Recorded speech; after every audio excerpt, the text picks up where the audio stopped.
Today's subject is birth supplies.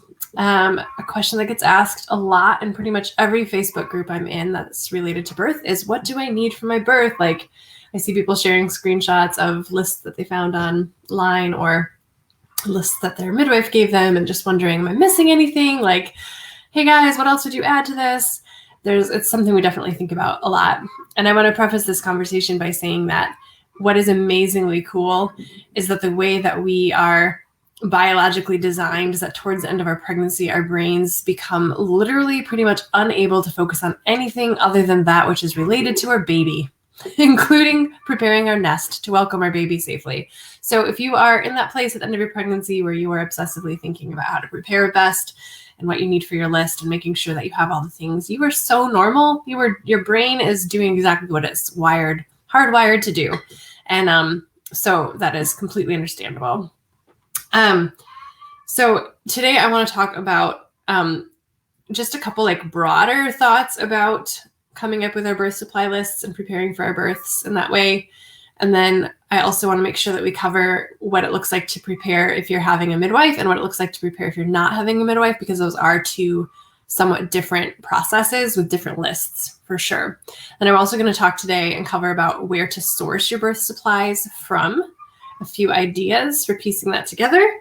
And then I'm going to give you a little bit of a heads up about something that's coming your way in just a couple of weeks that I want to make sure you have an opportunity to get in on that is also related to preparing for birth. So there's your teaser. Okay, so from a broader standpoint, like I just said, preparing for birth and our nest and gathering all supplies is so biologically hardwired. It also, to be honest with you, usually is overkill. I feel like it's important to just keep that in mind, that I've found this to be true almost every time that I am obsessively gathering all the things that I think I'm going to need for my birth and for postpartum. And I spend a lot of time and energy thinking on it, a lot of money. I often end up buying a lot of stuff that my less pregnant self probably would have said I wasn't going to buy. But suddenly when the due date's coming close, I feel like I have to have all the things and I end up spending money that I didn't plan on.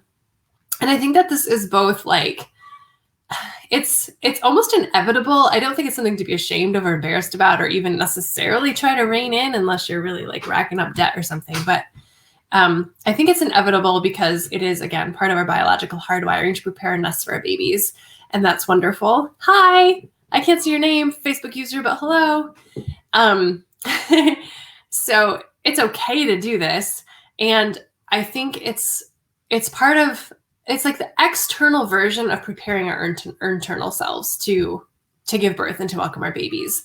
It's psychologically and emotionally going through the motions of thinking through and collecting all the supplies that we need for our births is part of what helps us move emotionally and mentally into the space of knowing that birth is imminent and that this is actually something that's going to happen. We're going to do this and we care, and we're demonstrating through the gathering of our supplies the depth of our concern and our maternal instinct and our desire to make sure that we are doing our very best for ourselves and our babies. So there's really it's on the surface, it's just gathering stuff, but on a deeper level, it symbolizes so much more, I think. So if you're getting frustrated with yourself for your almost frantic supply gathering and thinking about it, remember what that stands for and what that really means on a deeper level. But then the other good news is that even though that's inevitable and even plays an important role, it's really important to remember that birth requires very little. At the end of the day, giving birth requires very little in the way of supplies. So even if you miss something, even if there's a few items on your list that you just straight up failed to get, it's probably going to be okay. And the reason for that is because birth is a physiological event, right? Just like pooping and sex and digestion. And we don't usually buy a lot of supplies for that. Well, some of us might buy supplies for some of those things. Oh, you guys got something in my eye. It's kind of burning. Maddie freaked out because she didn't have a diaper bag. See, yeah, these are the things our brains do at the end. I can't have a birth until I get a diaper bag, right? There's the things that suddenly pop up and they feel like we have to have them right now. But the truth is, even if you're not perfectly prepared, your baby will be born and your baby will be fine. There's very few things that you're actually desperately, truly going to need. Like if you don't have the Chucks pads, you can use a towel. If you get blood on your sheets, oh, well, you're going to clean it up. Like, so don't take yourself too seriously. Try not to let birth supply gathering become like the thing that you have to do before you feel like you're allowed or free to have your baby. So those are my overarching thoughts on it. And then the other last overarching thought is that you really have to know yourself too. Like, you know what kinds of specific things are going to feel the most comforting to you, the most like security giving, the most just joy giving. So as I share some of the birth supply items in this video, I want you to keep in mind that they might not all apply to you, and that's okay. You know yourself better than I know you. And the supply lists I made are built out of my own experience, both personally and in working with women at their births and working with a midwife and such. But it really is, there's not one right way to build a birth kit.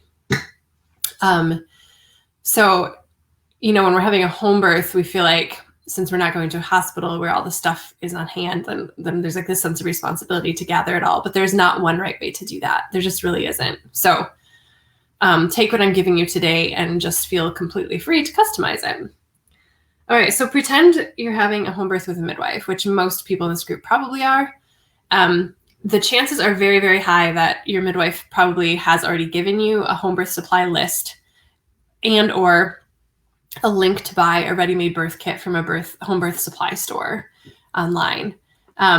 So in my area, I've worked with many of the midwives, and I think most of them use a birth kit ready-made through a birth supply website company, which I'll show you in just a minute. But there is one or two more kind of old school midwives in my area who they just give a piece of paper with like items on it. And then the women are responsible to source those items themselves. And she says that she does it that way partly because it increases the sense of ownership and buy-in from the women, that they don't just get to go click a link and enter their credit card information, but they have to kind of like go through this work of participating actively in gathering the supplies for their birth. And that she finds that sets the tone for them in a way that's significant and meaningful. So I get that. I see where she's coming from. And another part of me is like, that's kind of a pain in the butt. Just give me the link, right? So if you have a midwife who uses links, let me share something with you. There's two websites that I know of. There might be more, but that you can buy birth kits from. So one is In His Hands Birth Supply. And this one is, a Christian family-owned birth supply company. If you have a midwife, she may have actually, you see where I'm clicking here? It says birth kits and then midwife birth kits. Midwives who use this website can actually go in and design a kit, and you like search by the midwife's name or the name of her business, or scroll through. So you find your midwife or her business here, and then you click on it, and all you have to do literally is just buy it. Another company that does similarly is called Radiant Belly. I'll show you that one too. Oops. Radiant Belly. I think this is the one. Yeah. Radiant Belly, similar thing. They have the birth kits here in the left-hand side menu. And then when you get there, it says either my midwife asked me to purchase a birth kit right here, or Radiant Belly home birth kits that are kind of like generalized ones made by Radiant Belly. So if you're planning with a midwife, ask your midwife if she already has something like this set up at either Radiant Belly or In His Hands or something of that nature. There might be others out there as well. Precious Arrows. Yes, thank you. That's another one. And even if she doesn't, these stores can still be used by you. So if your midwife gives you the piece of paper with the items and doesn't tell you where to get them, these are great places to go to get those things. Because sometimes the things you need for a birth are not things that you're going to necessarily find at a drugstore or on Amazon, So these places are going to have anything you can imagine that you can need for home birth. So it's really great for unassisted home birth mamas too. You can also, of course, what I do for thrifting, I'm getting ahead of myself here. Okay. So again, if you have a midwife, she has given you some sort of list, and it might be a pre-made kit with a link, or it might be a piece of paper with a list on it. So you then are responsible, of course, for getting what she tells you to get, because the things on that list are things that she probably needs or anticipates needing for your birth. And it is part of her workflow that you provide and have those things on hand. So that part's probably not really optional. You probably don't want to try to customize her list too much unless you're discussing it with her, because she has everything on there for a reason. But beyond that, if you want to add on to what she has on her list, this is where we start looking for other people's supply lists, right? So I have a couple of them that I have made, and they're embedded, of course, into my group program and into my online birth course. But I also have made them available at my website. So I'll share that with you too. You can go to this sisterbirth.com/shop, and you'll find that I have, a bunch of things. But so here, let me back up. On the shop here, I have all these documents that are digital downloads that you can buy for really cheap, including tips for unintended labor and birth, prenatal record keeping sheets, birth affirmations, journal prompts. But then there's this home birth supply list. So if you click on this, it brings up, you get, when you buy this, you get 2 downloads. One is for a home birth supply list, and one is for a unassisted home birth supply list. You can get both. And then let me show you one other thing. I'm going to actually pull those lists up for us real quick so we can look at them together. Oh, you guys, I'm sorry, this is a little clunky. Oops, okay, here we go. So I'm going to probably make this big here. Are you able to see that?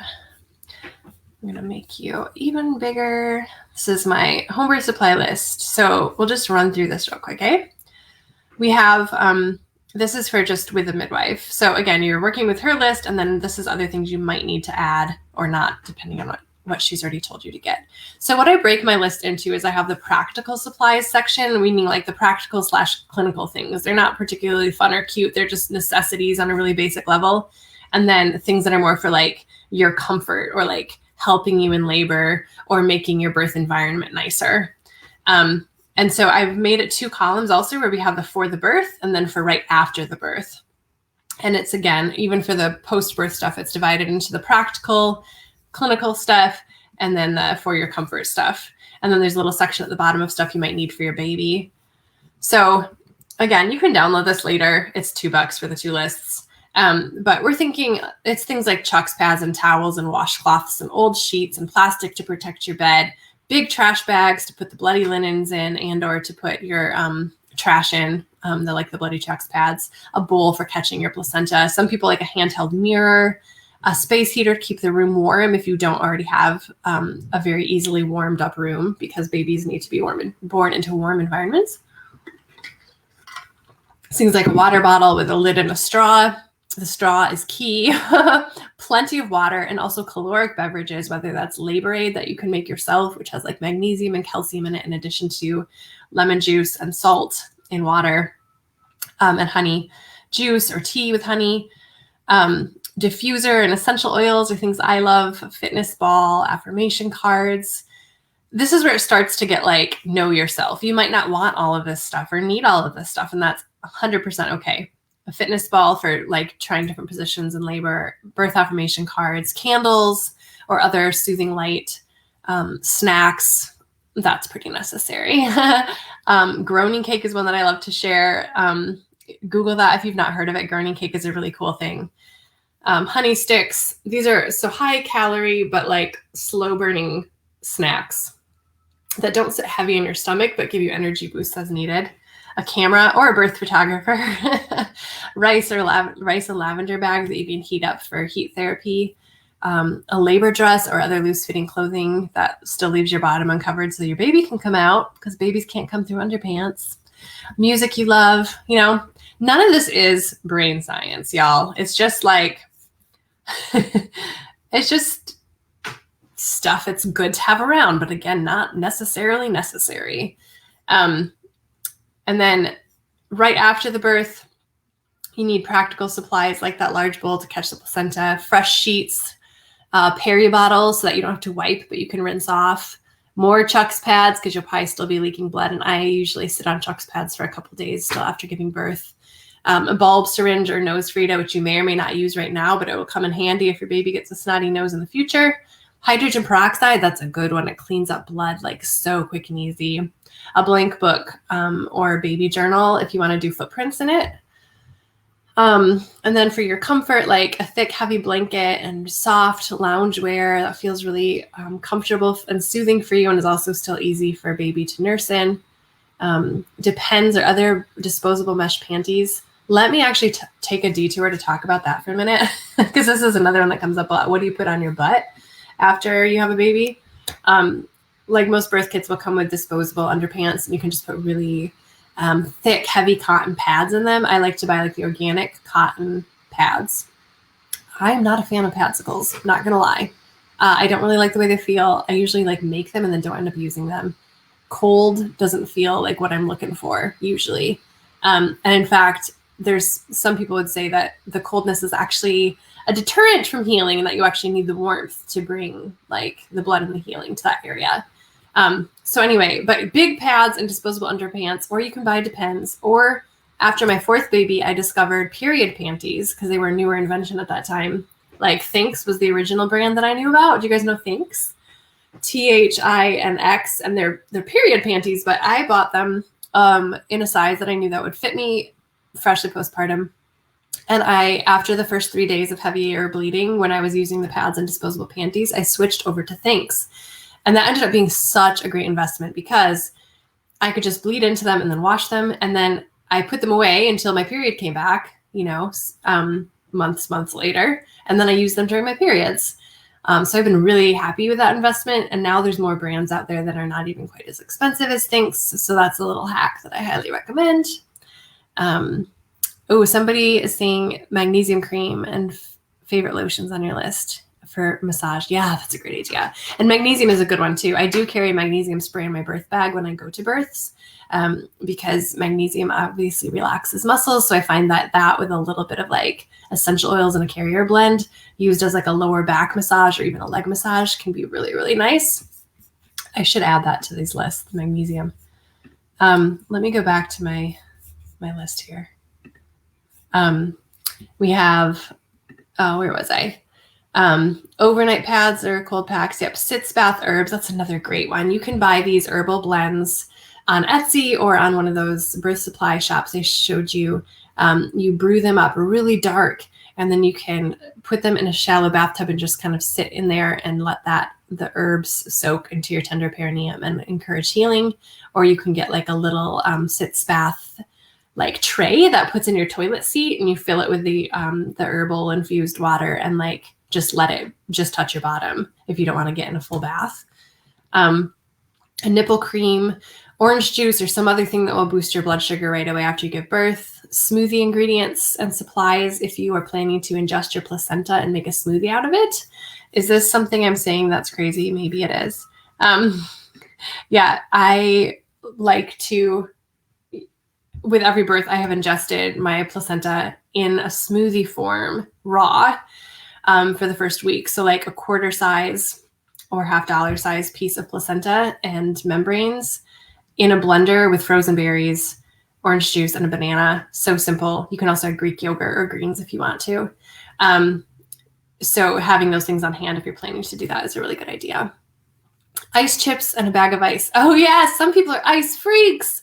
I know they have those like amazing ice machines at the hospital and that's all you can have there is ice. But I actually have a friend whose birthday I attended not long ago, and her husband bought her an ice maker at home that kind of like simulated like the hospital ice cubes.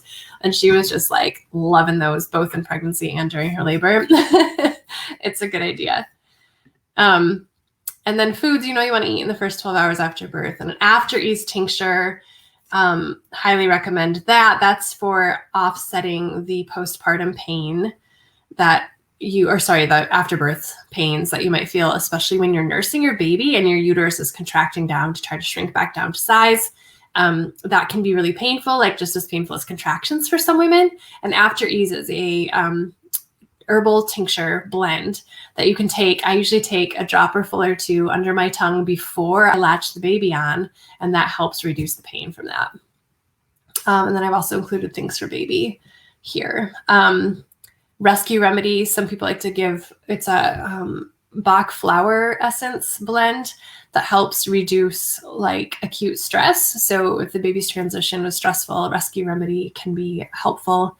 Arnica oil is really amazing to have on hand for any bruising on the baby's face or on you. And then also the midwife I used to work with used it as like on the baby's butt crack, so that when the meconium poops would come, it wiped off easier because the arnica oil makes it slippery, so the meconium doesn't stick to their skin as much.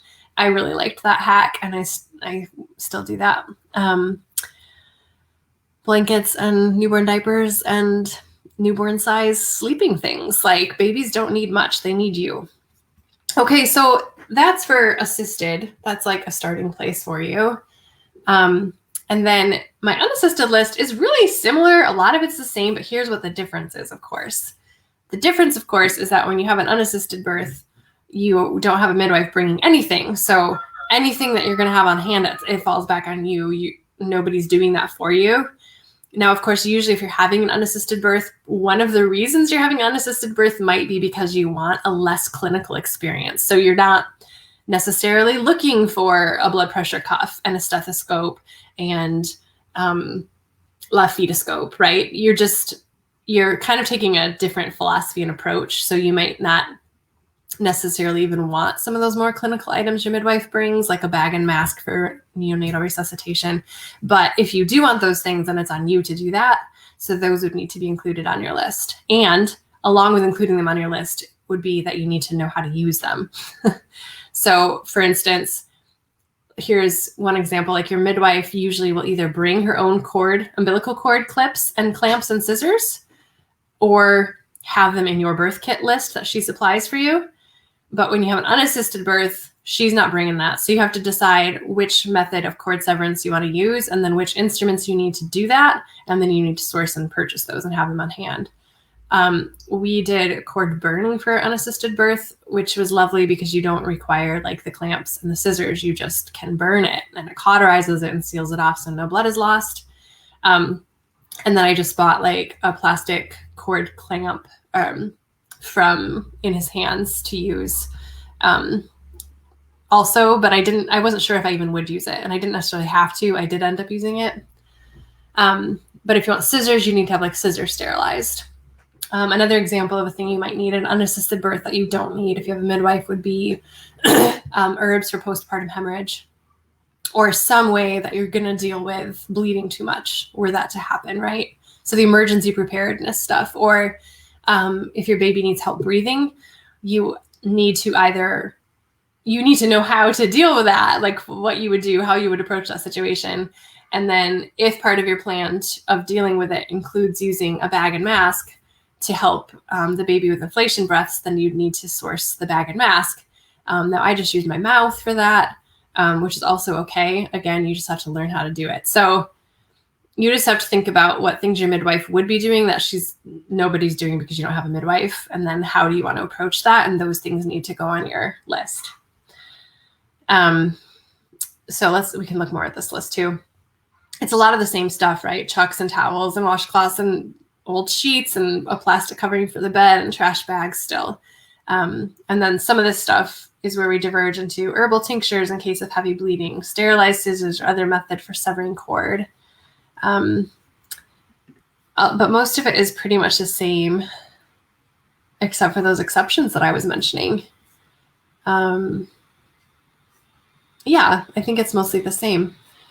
You just have to, like I said, have that conversation about what you might need that your midwife normally would supply for you.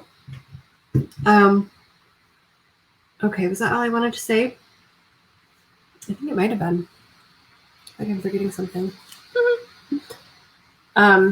So yeah, you just want to think about the birth itself and after the birth. Keep in mind who you are and what you uniquely like and don't like to have, or what makes you feel good to have and what you don't care about. Feel free to customize.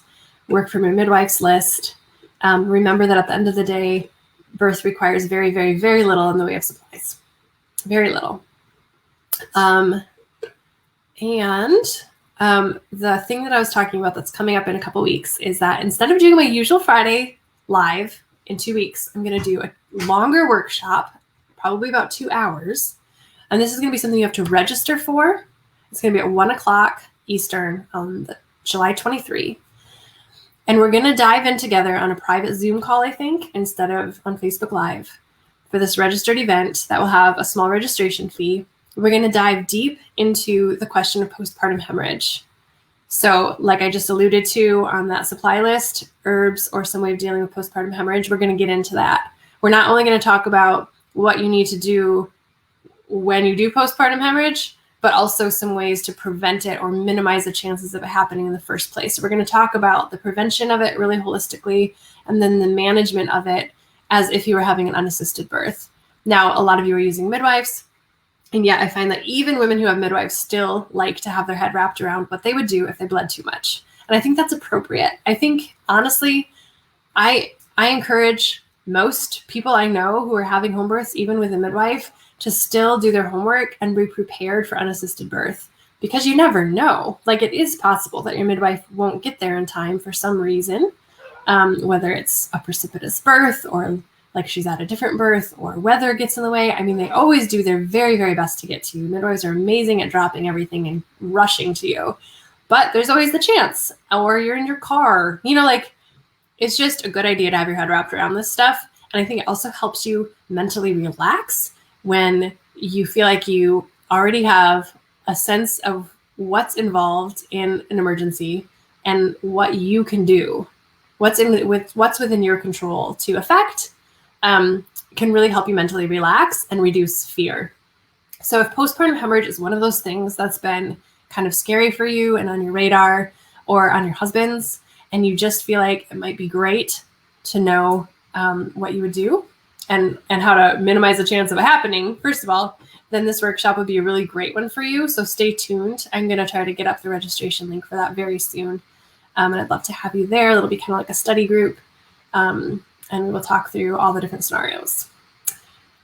Yeah, so I think that was it for today. I appreciate you being here. If you do have any questions related to birth supplies right now, feel free to ask me, because I can see your comments here. One Facebook user is saying, I wish I would have had arnica oil for my babe's birth injury. Yeah, it's so helpful. It really can reduce bruising pretty quickly. And I don't know what kind of birth injury your babe had, but arnica is such a lovely, gentle way to deal with bruises and pain for newborns. Somebody else says, one of my unassisted friends cuts the cord with a well-sharpened kitchen knife. Yeah, I suppose you could do that. You could. Yep. The thing is that when you cut a cord unassisted, though, you want to make sure the cord is completely limp, and ideally you'd still kind of clamp it off between the baby and the scissors that you're using to cut, so that none of the baby's blood is lost, like that it doesn't run out through the cut that you make. So limp cord, and ideally you would tie or clamp it off in between the baby and the scissors also before you cut, or the knife.